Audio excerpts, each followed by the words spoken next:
Well, I have a question, a coachy question, the stuff that the people really want to know.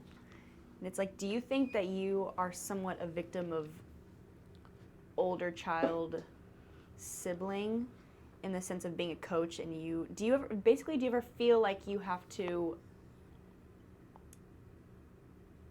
keep yourself from expressing yourself because you're a coach and you're like, in quotes, responsible for like all of us and our emotions? And do you ever feel like by you being expressive that it would affect us in a negative way? Definitely yes.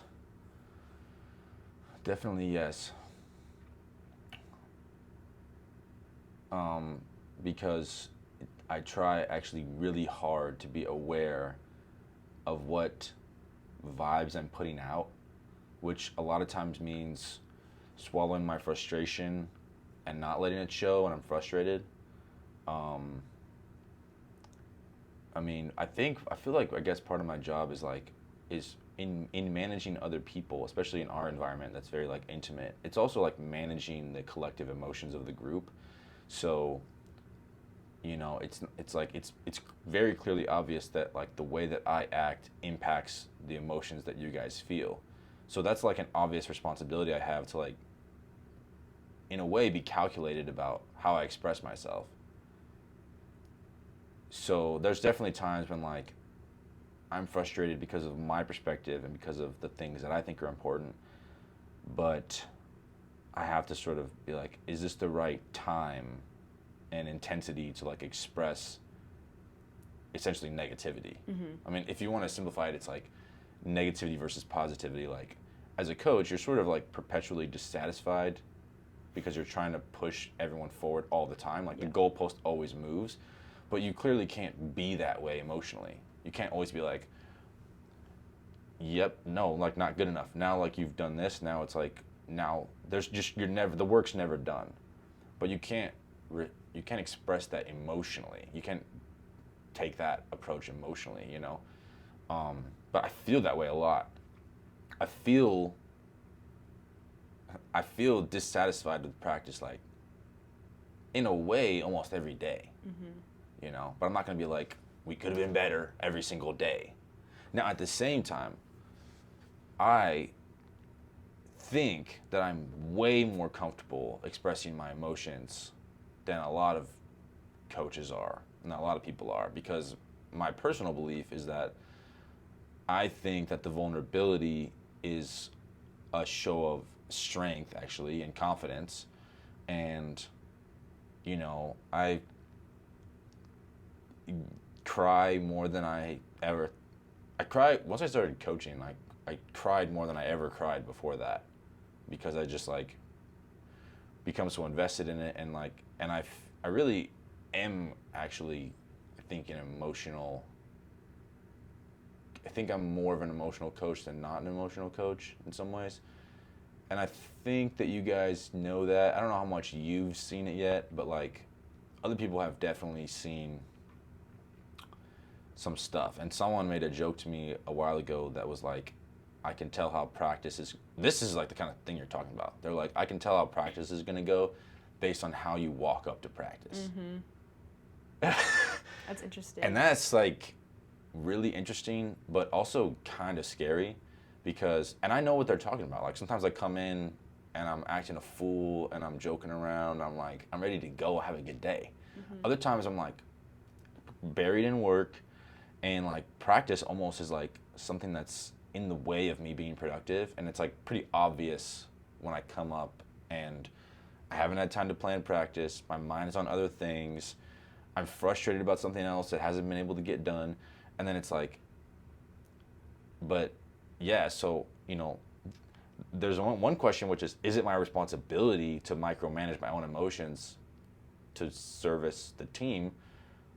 But the more important question is like, does it have an impact? Yes. So like, you kind of like, if I care about us having a good day, then it's like, it doesn't matter what the answer to the first question is, you know? But I try to walk the line between like, I think it's really good for you guys to see me express myself, particularly when I'm unsure of things or when I'm not confident or when I have questions.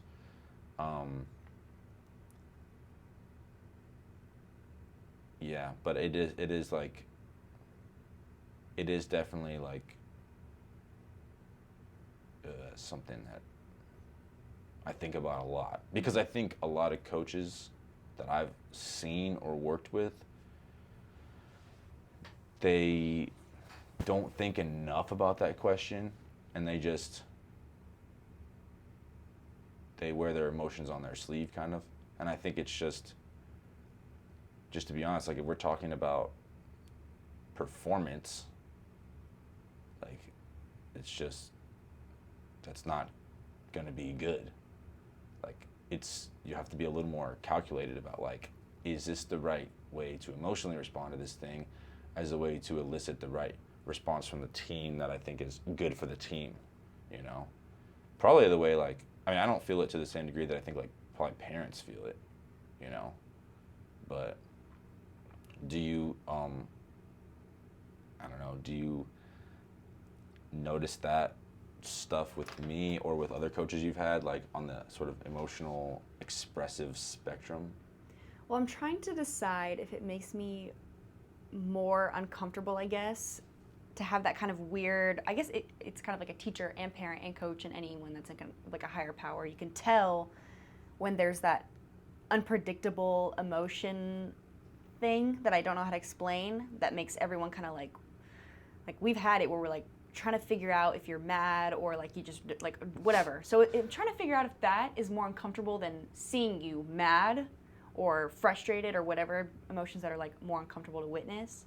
So I'm trying to figure out from a player perspective if I would rather you suppress that potentially uncomfortably expressive emotion versus keeping it in and considering how it's gonna like affect us, because it actually is a really interesting thing how like people in higher positions affect the people around them, because it's like if a girl on our team during practice is cranky or whatever that day, it really doesn't affect other people that much versus like if it were you that were like not in a great mood that day. So it's just interesting to think about how much of an effect like you have on us, whether it's like subconscious or you're very obviously feeling a certain way a certain day.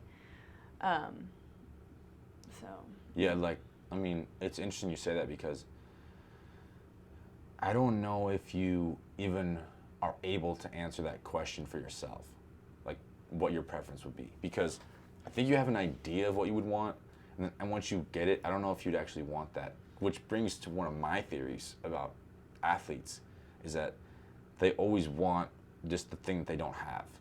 So like, because I talk to a lot of recruits, right? And they always want their coach to be like, I rarely hear people be like, yeah, like I really like the way my coach is. Mm-hmm. It's always like, you know, they're really fun and they're a good time, but like I really wish they would hold us more accountable and be tougher on us. And then I also always hear people that were like, yeah, they're just too tough on us and too emotional, like for no reasons, like not in the right times, you know? It's like, so, and this happened in our team, and you weren't here, but like, I feel like a soft, and I still am kind of a soft coach. And people were like, in all the feedback they gave, they were like, you know, I think you need to like get on us more. Like everyone kind of is wanting that a little bit more. So I was like, okay. And so the next semester, like I really cranked it up in a way, not just arbitrarily, but I was like, every time I as a coach feel like I'm maybe a little bit dissatisfied with something, I'm not gonna like wait and see how it goes. I'm gonna call it out right then and there. Because that's what you're talking about, is like, this happens a lot as a coach, where it's like, is this enough dissatisfaction that I need to like make it an issue?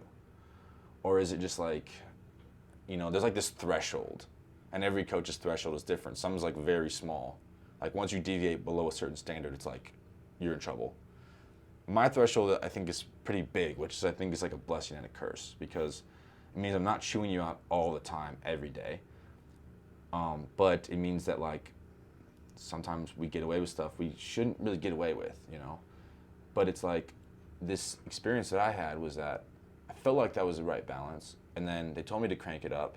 And I cranked it up, so I shortened up the threshold. And like halfway through the season, people were like, I just feel like we need some positive reinforcement. You know, like it's just tough because like every weekend it was a tough season for a lot of reasons, but every weekend it was like kind of an emotional beatdown. And I wasn't like being like, I was trying not to be, again, emotional for the sake of being emotional, but I was feeling like really dissatisfied with our performance, and I just wasn't,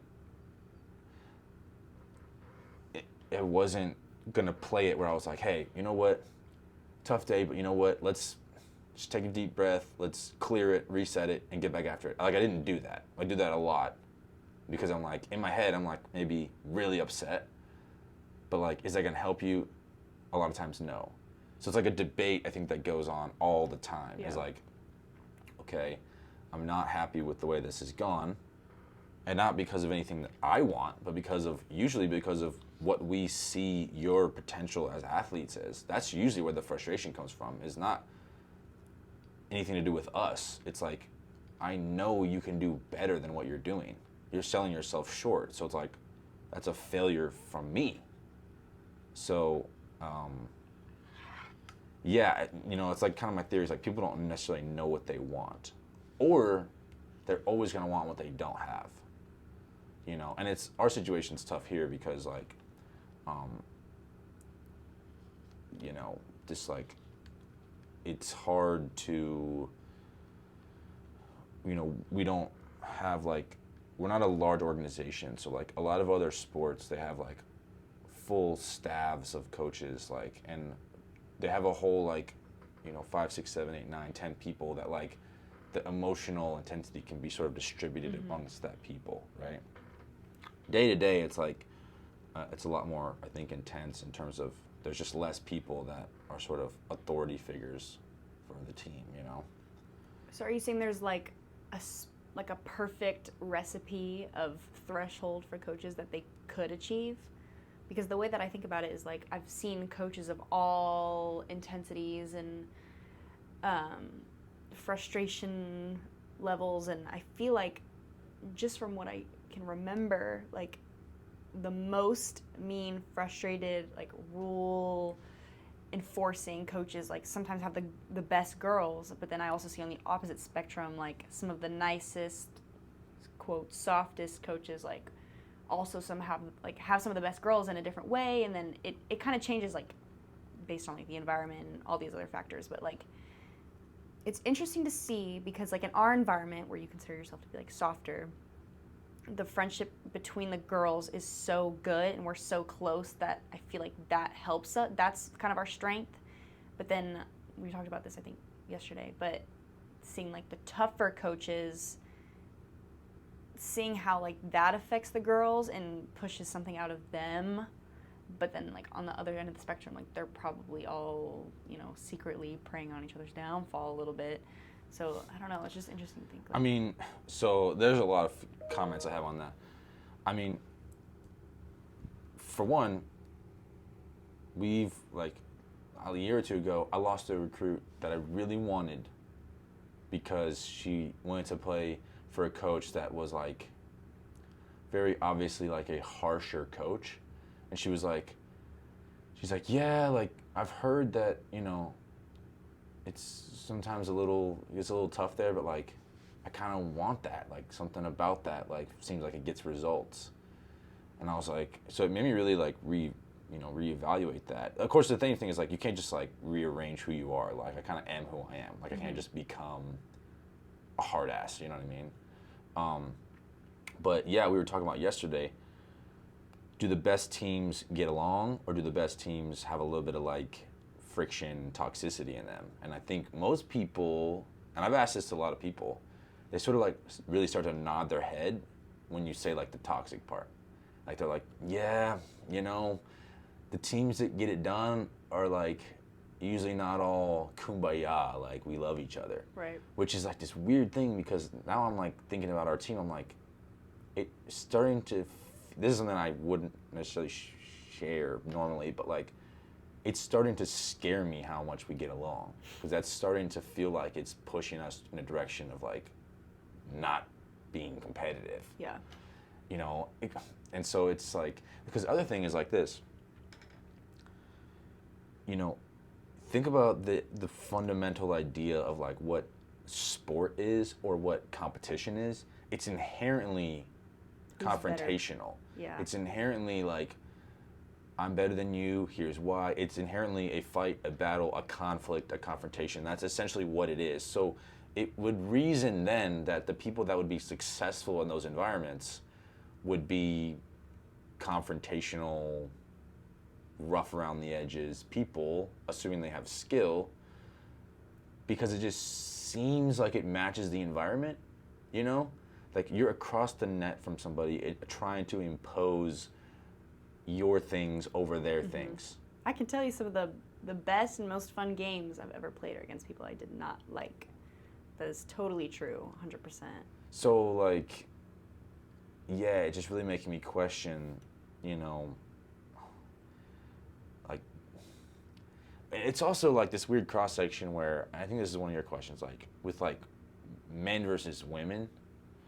I mean, it's a whole can of worms, but basically like, you know, people always say like, you know, I don't know if you've ever heard this, but like men compete to connect and women connect to compete.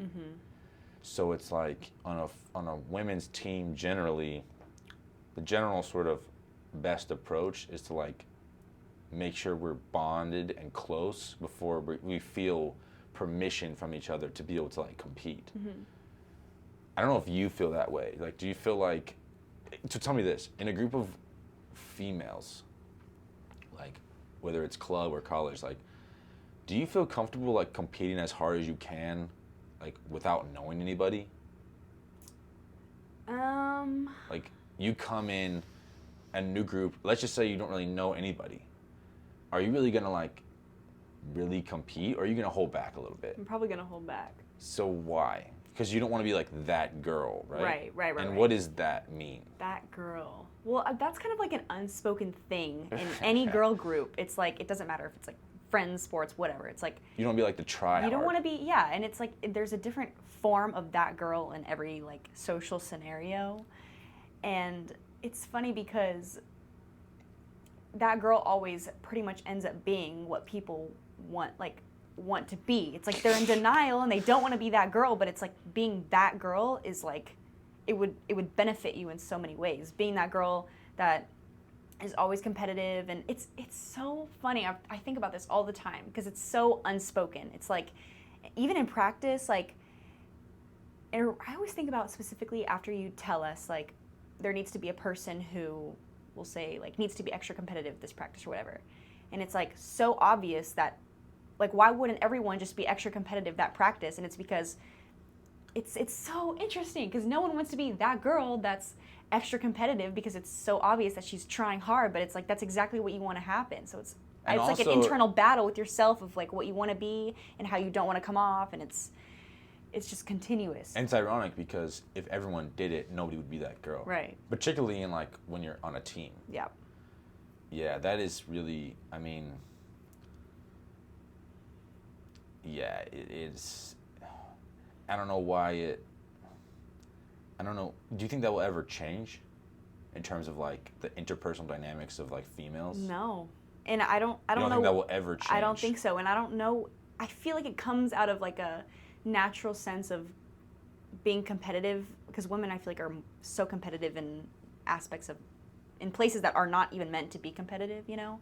So it's like when I think of like a scenario of, we'll say you told us to be like, everyone intentionally be extra competitive, and we'll say 8 out of 9 girls are, let's say like 8 out of 9 are being competitive, being loud, like very obviously trying hard.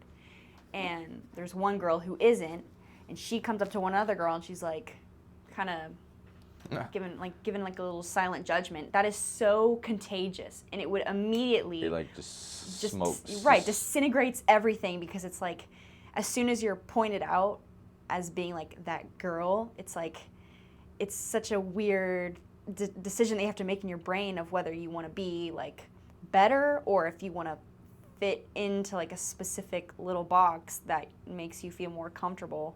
That's why it's even interesting whenever we talk amongst each other, like, because obviously we have like, when we're alone, like a dinner with like a little pair of three, like we're saying whatever we say, but if we're talking about something that we'll say like frustrated us, and one of the girls says, well, I mean, like he was right though, what he said was right. We're like, oh. It's kind of like it takes you back, like, no, you're right, he is, but why do we feel the need to like why do we feel the need to shut it down just because it makes us feel more comfortable and connected, I guess. Like that feeling of shock, which I've had a lot since I've come here. Like there's a lot of times where girls are like saying, because we'll say like, say you said something that came off harsh or whatever, but you were right. And then it's so easy for all of us to kind of come together and be like, yeah, like that wasn't cool what he said, whatever. And then one person says, he's right though. And it's kind of like it's such a weird feeling of like self-realization of like, yeah, he is right. So why do we feel the need to be so against it, basically? Yeah, that's really, I mean, it's a crazy challenge because like a group of you guys is like this group of like, it's like you have this gravitational pull on each other. And it seems like, and what you're describing is like with groups of females, that it's really important that the group sort of stays somewhat close to one another. Mm-hmm. But sometimes what that can do is like, if I'm imagining like, I've used this analogy before, I'm imagining like a group of runners in like a marathon. And it's like, nobody wants to like run out ahead too far away from the group. So what happens is like the group gets stuck at a lower pace than they actually can be running because they feel the need to be close to each other. Versus if everyone just collectively decided, you know what, like we could actually go a little bit faster. Or if the group sort of tried to remove this, whatever this ego thing is that you're talking about, and said like, if one or two people just started sprinting, instead of sort of judging that person, they just went, oh, like, they're right, like, go with them. Then it would be this contagious gravitational thing, you know? So I feel that way all the time as a coach. I feel like we're stuck at a pace that we can all run faster than because nobody wants to be the person, you know, or the people. And this is one of the things, you know, that this whole thing is about, the accountability, for me, is just sort of trying to understand why, you know, everyone chose their item, right? Everyone has their item that they're going to contribute to the team, and nobody's just competitiveness. Like, not really. I mean, not in a way that, like, they're imposing competitiveness on other people. Chloe's is kind of like that because she's asking people to, like, grade her competitiveness. So maybe there's some transfer there, but everyone has, and I view competitiveness as being sort of the core thing that we're doing. Again, we're in sport, we're competing, right? So this is like the center thing. And all the things that we've chosen to do is like all these things that are like really just tangent to that thing. There's like supporting concepts, but no one's like really going straight for the core of what we're trying to do, you know? So that's a big challenge. And I don't know, like, it's really funny because like on this men's team that I'm playing on, some of our practices is like, one of our practices, like I tried to ask some questions like about some technical stuff to get us talking a little bit, and it was like so weird to like talk. But then we went into this game, this like competitive game, whatever, and it was just like the energy just shot through the roof. So it's like the inverse. It's like you can't get guys to like communicate very well. But if you just put a score on it, it's like it'll just go. You know, and I don't think one combination is better than the other, but like, and this is maybe a tough question, and I don't know the answer, but it's like I've asked other coaches this, like, you said like women are competitive in environments that like shouldn't be competitive. So like, why do you play sports? What do you get out of it? Because I love when I can feel better than somebody in a way that is so black and white, like you always say. Do you think that that's why everyone on our team plays? No. And I won't use our team, but like, it's in general, like, do you think most females play because of that or because of a different reason? I think it kind of does come from, it's like an outlet, because the unspoken competition that's in like regular life, you can't win. There's no way to win. So Interesting. this is kind of like very specific, but I think it's honestly more satisfying for girls in sports because that's a way for you to win, you know? Yeah, that is really interesting. You never actually win the girl competition. No one wins, ever. Yeah, so yeah. This is a way for you to win and say, like, I beat you, I'm better at you than this one thing, and you can't deny it because so the that's most confrontational that's really you could interesting. be. So do you think that, women do feel the need to, or the desire to be better than other people? I mean, I don't mean that in a toxic way. Like, I think men feel that way, like, pretty universally, Yeah. like, Better than other people. like to win. Do you feel like they feel the need to just win Yeah. all these like microtransactions? Yes.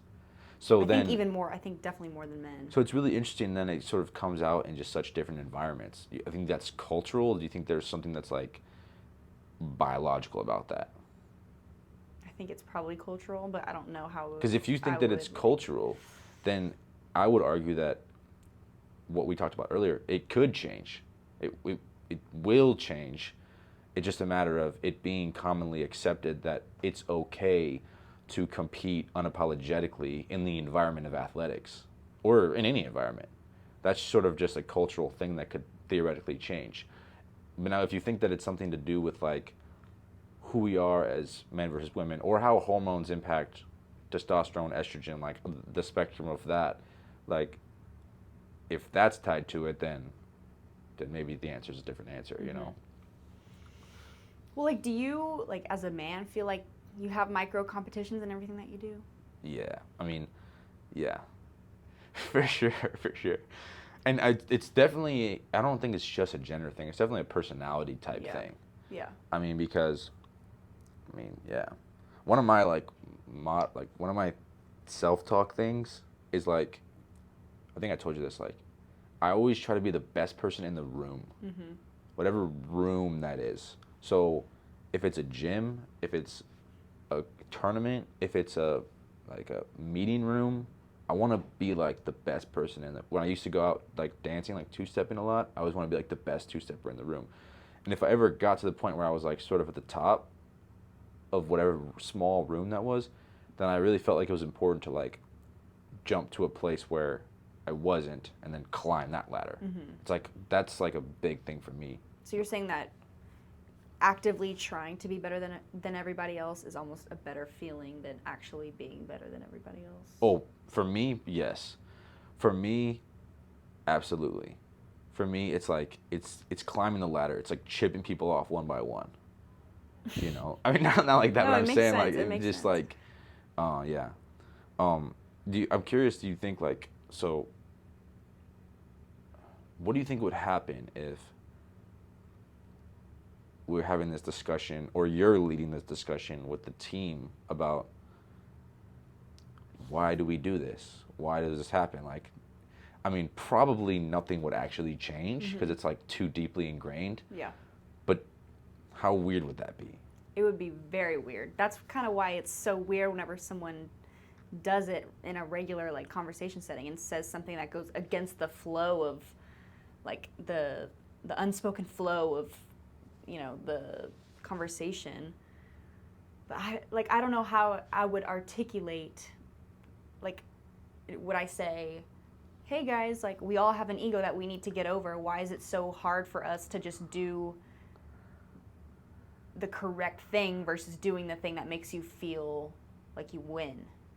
So I don't know how I would, and to actually get people to like admit to that even is like probably one of the hardest things to ever do, is to admit that you are actively choosing something that could potentially be, you're choosing to not do something that could be helping you for the sake of feeling like you have some autonomy, I guess. Yeah, control. Yeah. Yeah, no, I feel that all the time because sometimes when like matches, we'll coach in matches, and I just lately have not been able to get over this idea that like winning and losing is just like almost purely emotional and psychological, like almost purely, unless you're playing someone that's just like way better than you. Mm-hmm. But among relatively equal competition, and not even equal, it's like as long as it's within this close, like you're close enough in level, it's like I'm observing like people either put themselves out there competitively, like they sort of bare their soul, if you will, and usually they find success when they do that, or they protect their ego and they're a smaller version of their competitive self, and that's usually the reason why they lose, in my opinion, my observation. Because I'm watching, certain players or pairs play, and I'm like, they're like holding back from this sort of risk taking and this like bravery that's required to like really compete. And the problem is when you put yourself out there, like the fall is much greater too. Yeah. I mean, that's the problem, is that it's like, it's almost like, it's really interesting to look at competition through the lens of like ego protection, and like the people that are less clung to their own like ego seem like maybe they compete freer, and competing free is probably how you compete the best, so that's something that I experience all the time as a coach, is like, I'm like, well, because if you don't put yourself out there, then you're able to use these other things as reasons why you lost. And a big thing, I'll tell you this, is like, I know a lot about who somebody is based on after like a loss, a bad loss or a tough loss or whatever, a loss they shouldn't have had. If I ask them like what their thoughts are, and they answer with me of like specific technical or tactical choices that were made or not made. Like, oh, we went after the blocker too long, blah, blah, blah. It's like, yeah, maybe. But like, first, did you give yourself a chance to really win with like the way you approached the competition mentally? And some people, I'll give credit to like Toby, for example, because sometimes we've had post-game conversations where she's been like, I was vanilla, I was holding back, like, and she's able to, but she's like actually really good at like being able to like swallow the difficult pill of like a truly personal failure and not attribute it to some other thing. Mm-hmm. And that's something that I don't know how to get, I don't know how to get more at before the competition or before a practice or whatever, because like that's kind of what you're saying, is that people basically have a tough time looking in the mirror and like calling something what it truly is.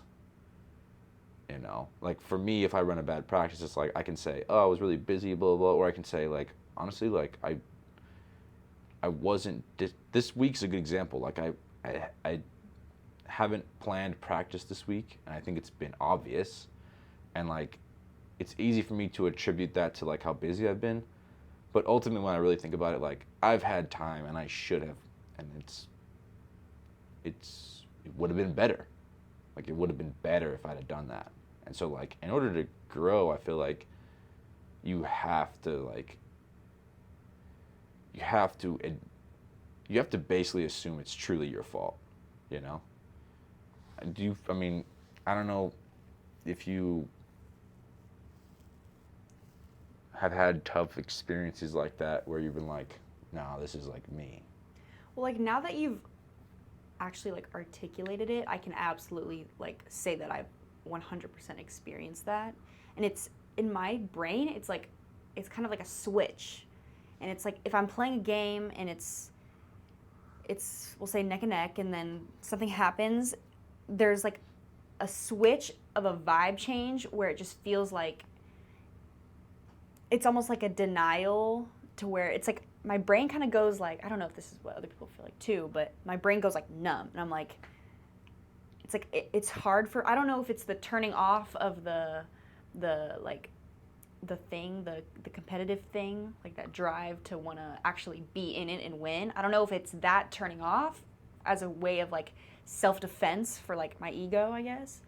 But I can like literally feel in my body like a vibration change when I'm playing, of something change. I don't even know how to explain it, but it's like it is a change, and I think it's exactly what you're talking about. It's like it literally feels like self-defense in my brain. A change, like your body's no longer letting you care about winning because you know that it could fail. Right. So it's kind of like, yeah, that's exactly what it feels like. It's like, it literally feels like self-defense that it's like subconscious, as a way for me to like protect myself. And like, I'll still play. Like, I'm not going to, honestly, I don't think people would even notice from the outside, but I can definitely feel it. And it's kind of like I feel like I'm kind of able to ignore it by just like playing and just kind of like auto mode or manual mode or whatever. But I can feel like, and I can say like 98% of those games I lose because I'm just playing. I'm not actually, because you have to have that like soul when you play. You have to feel like almost like shaking, because after some of my best games I'm like shaking of like adrenaline and just wanting to win so badly, and I can feel that just shut off in my brain whenever I don't even know how to point out specific scenarios, but I feel like a chemical change in my body whenever I like shut off. Yeah, no, I think everybody I know that I feel that, like, I think the image that comes to my mind is like holding on to like a pull-up bar, and it's like, the game starts and everyone's holding on, and it's just kind of like, the grip's going to become more difficult the longer the game goes along, or the tougher the game is, or and it's like in the moments when it gets really hard and it's like you looking kind of dumb and you're not have a good grip, and it's like the looking good is starting to like chip away, like starting to like deteriorate a little bit. It's kind of like how dumb are you willing to look in the final stretches, Yeah. And the people that just are able to hold on, like, no matter what, they aren't tied to any sort of other, like, this is the important thing for them. It seems like they like outlast, it's like, how important do you allow it to be for yourself? Because like there's probably a direct correlation between how important you allow success to be for yourself and how much you find it. Because, yeah, I mean, there's definitely people that it's important. And I don't know if I asked you this before, like in the spring before you came here. I was like, everyone says they want to win, but like clearly not everyone wants to win equally. So it's like, where do you think that like you rank? On our team right now, like everyone wants to win. In fact, everyone in the world wants to win. Nobody wants to lose, but it's like clearly it's not equal. It's not a binary thing. It's not like I'm competitive or I'm not competitive. It's like the question is, how competitive are you?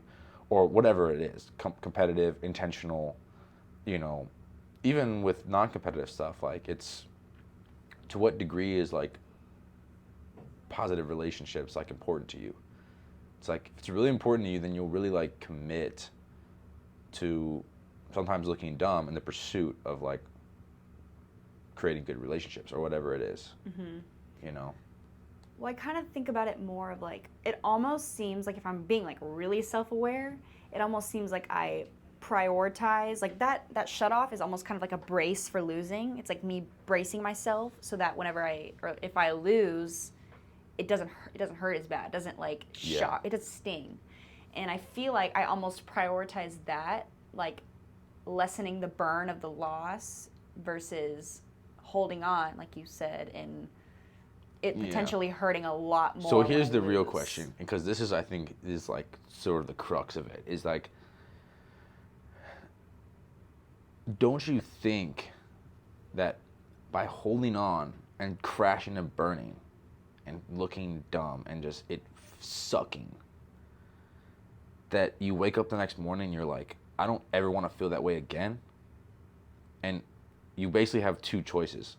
I don't do this as a thing, like I don't compete because I'm not built for it, or I want to do this and I don't want to feel that way again, so I'm going to put myself in a position to not feel this way again. Like I'm going to win. Versus when you protect yourself in those final moments, which they're not always final. Sometimes it happens really early. Yeah. When you start to protect yourself, then there's no fall from grace. So there's no internal reason why you would need to change anything. Right? That's like, again, goes back to like the self-organization of human beings, is like, you're not going to change unless your environment gives you a reason to change. So it's almost like, if you truly want to become a better competitor, your losses have to suck. Like your losses have to like really be tough pills to swallow, because then you'll change the next day. Like you will make sure, like you won't forget that. I'm sure you've had experiences like that aren't even maybe in athletics where you're like, that sucked. I don't ever want that to happen again. I'm going to make sure that I do things a certain way such that that never happens again. Yeah. You know? But like, so it's again, it's like, it's a paradox, because in protecting yourself from the fall, you're actually probably ensuring that you're just going to continue to like lose. You know what I mean? Right. So I've felt like, I mean, as a coach, the shittiest moments I've had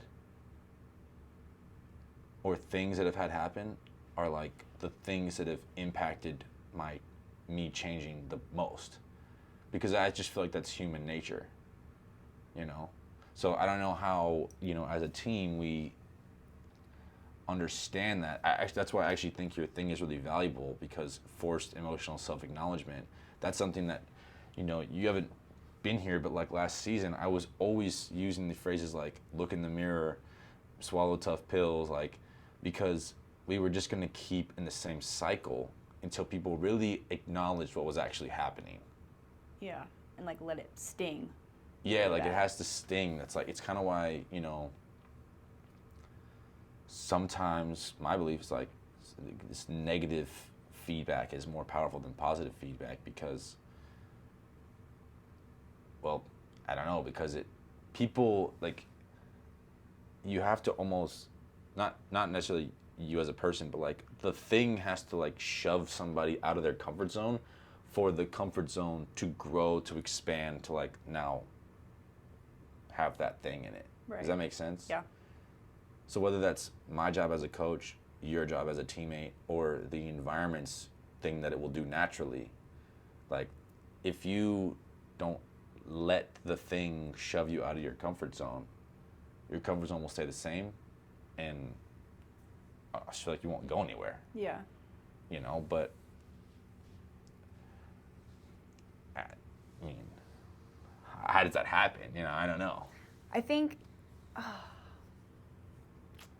it's just having a group of people who, and I don't know if avoiding this is a good or bad thing, but having a group of people who are very not non-confrontational, but very peace oriented, like avoiding conflict, basically, because I feel like we do want that or we don't want that. Well, that's why I don't know. Because I see like adding people to the mix that seem a little like iffy, or it may throw off the balance of the team. Like it may seem like a bad thing, maybe it is, but it does. It expands that comfort bubble, and then it kind of adds emotions to the Right. internal roster. It like corners us into deciding like how we feel about certain things. Right. So sort of my last maybe question, because I've been talking for a while.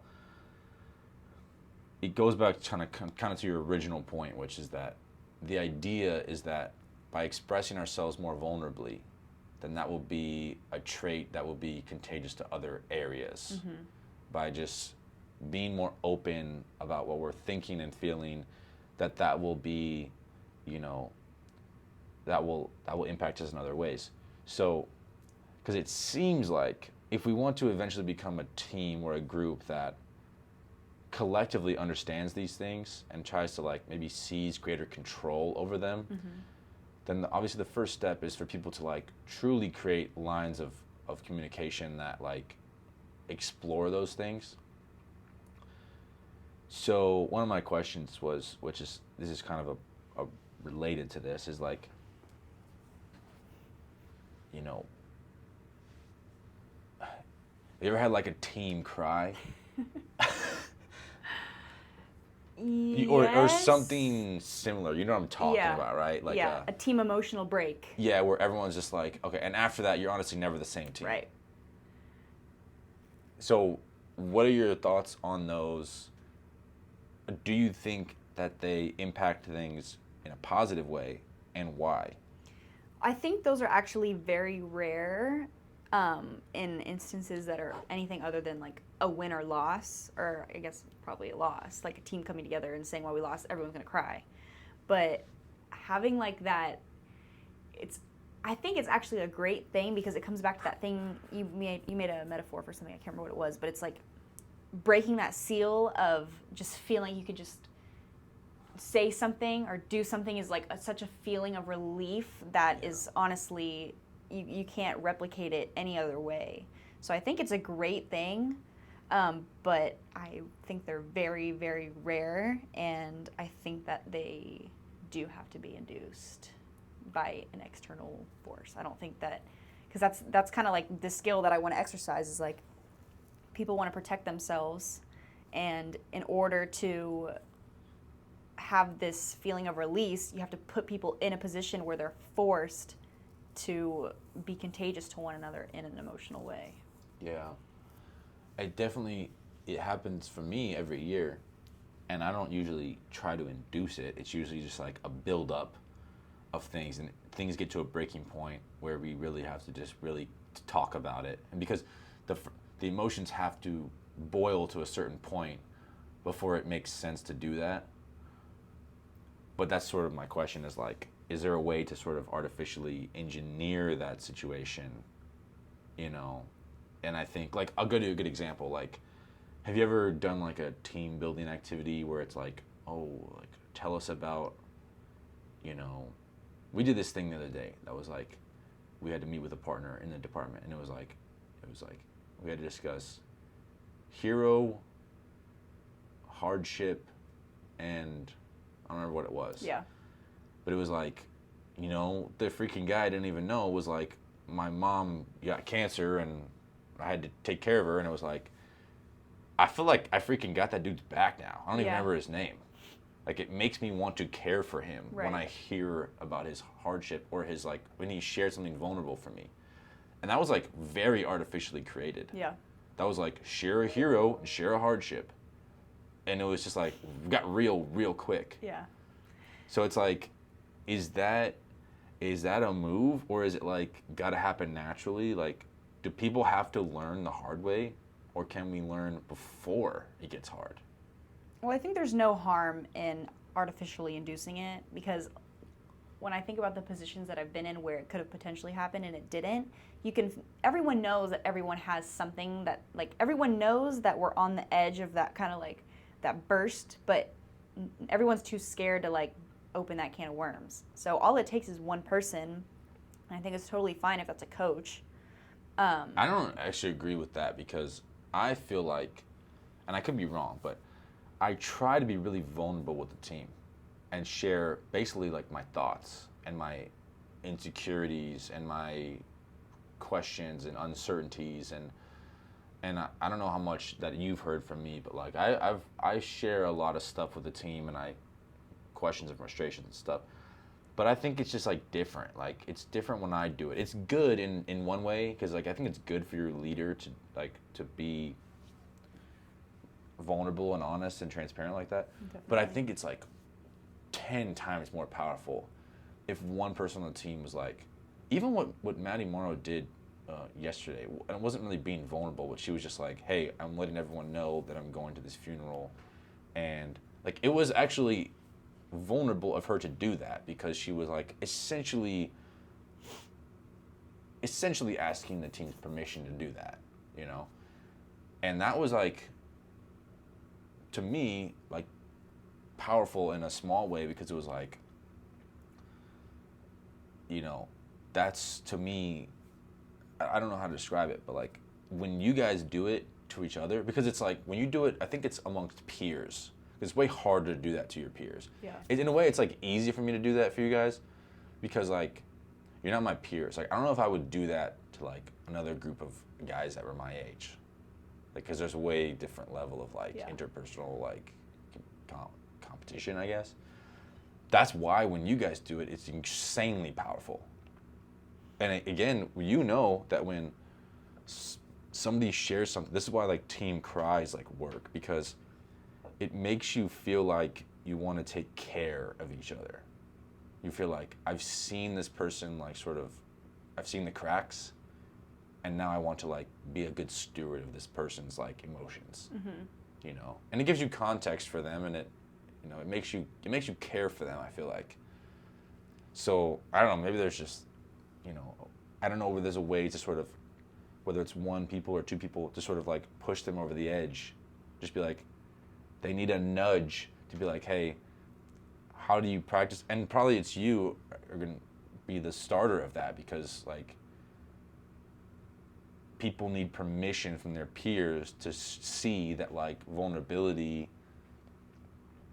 is okay. Yeah.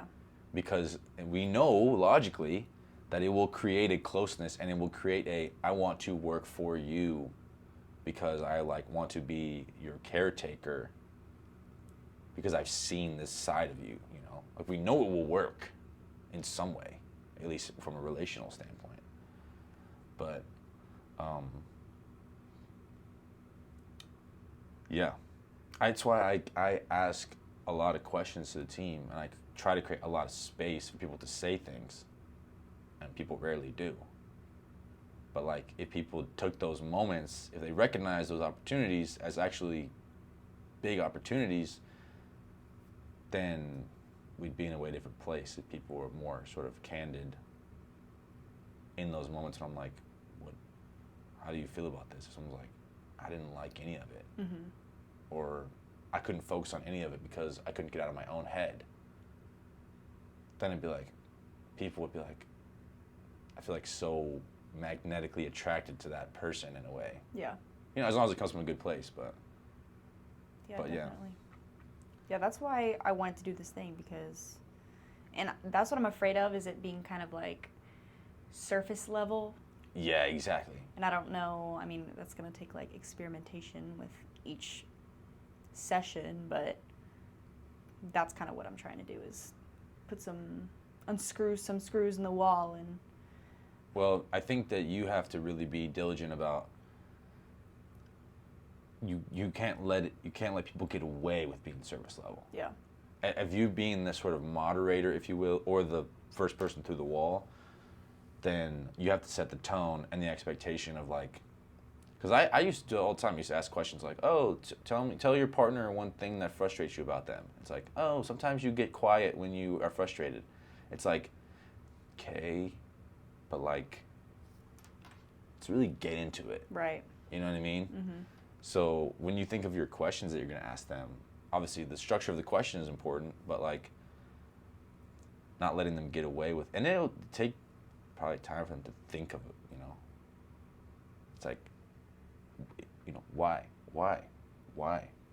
and then it's like, then maybe you'll get close to the idea right. of like, you know,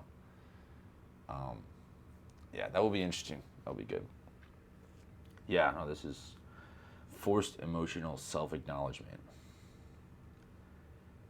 Yeah. No, that's good. Any other last thoughts? No, I think we covered it all. I will see how it goes, and yeah. All right. Cool. I don't have a sign off, so.